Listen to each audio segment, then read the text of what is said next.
Ayan, nakawala na naman yung bagong housemate natin mga boss. Matalino talagang asong yun. So, kagawa ng paraan kung paano siya makalabas. So, yung ginawa ko kahapon na yero, na bakod.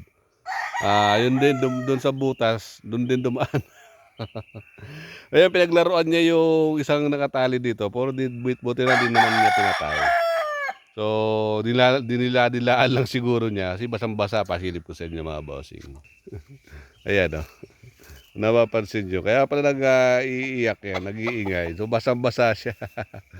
So, di naman siya, wala naman sugat. Wala siyang kagat. Ayan, dinilaan-dilaan lang niya siguro yan. Checking ko na rin. Kala ko, pag nakatikim na kasi yun ng dugo niyan, sigurado, ubos itong mga tinali ko dito. May 4 pa akong tinali dito. Ayan. So, kala ko kung ano yung iiyak. Kala ko na atake naman yung bayawak. Yung pala yung aso. Precious. Naku po.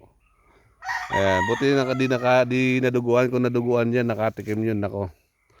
Lagot tayo. Talaga. So, buti nagapan natin agad. Ayan mga boss. Ay, sasawayin. Meron tayong housemate na sasawayin na naman. Bantayin. Ay, hirap magtali naman ng manok dito dahil yan, yung isang aso medyo maharot lang. Pero di naman niya nasugatan. So chichecking ko rin kung may sugat. Baka may sugat eh. So yung nakaligtas nga sa bayawak yan, nabalda ng bayawak yan, sa aso, nakaligtas pa rin siya. So yan, ang dami. Hindi pa manalo yan sa susunod sa laban yan, ewan ko na lang. Aso sa kabayawak nakaligtas. So dito, ayan o, ganda pa naman. Ganda pagkamanok o. Medyo balda lang kasi yan kasi napilay yan nung bayawak noon. Yung sisiw pa napilay yan. Kaya medyo ika-ika yan.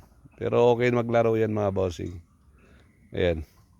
Pulang-pulang mga mata yan mga boss. O, kita nyo. Sayang. Diba? Sayang pagka-disgrasya na naman. Yan lang mga boss, yung update natin. Buti kararating ko lang din, nagatid ako ng estudyante, yung mga estudyante sa school.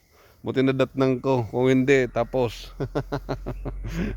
Papunta pa lang ako dito sa garden. Ayan, buti narinig ko na nag-iiyak yung manok. Kaya yan, naagapan natin. Di niya napadugo, kung napadugo niya yan, sigurado. Tinaloy ko muna at matalinong aso, ba? Ayan, doon muna siya, tali muna siya. Okay, thank you.